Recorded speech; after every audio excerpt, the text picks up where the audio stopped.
Ya, ni kweli Jonathan Soa tulimsimamisha kutoka kwenye kambi yetu.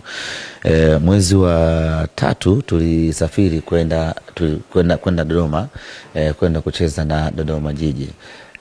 Tukiwa pale, tukiwa na Soa akaamrishwa atoke kambini na kurejea Dar es Salaam.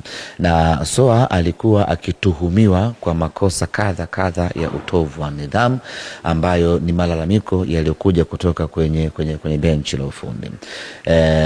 Baada ya pale akarejeshwa kutoka Dodoma, akarejea Dar es Salaam kusubiri taratibu za klabu ziweze kukamilika na hatimaye haki yake iweze kupatikana.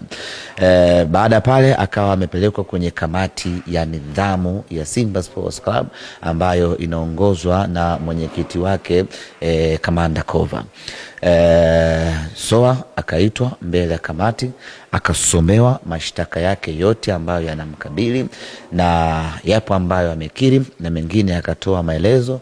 Na baada pale kamati ikajiridhisha ya kwamba mchezaji huyu ana makosa ya utovu wa nidhamu.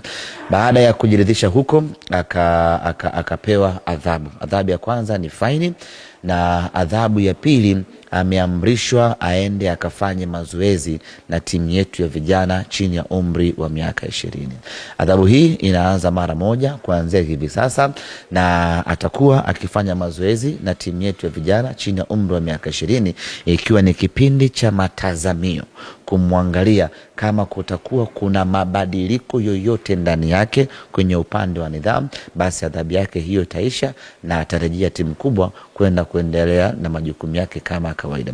Kwa hiyo huo ndio mustakabali wa Soa na Simba Sports Club, ya kwamba yupo kwenye kuitumikia adhabu yake aliyopewa, ambayo ni kufanya mazoezi na timu ya vijana chini ya umri wa miaka 20, ikiwa ni kipindi cha matazamio.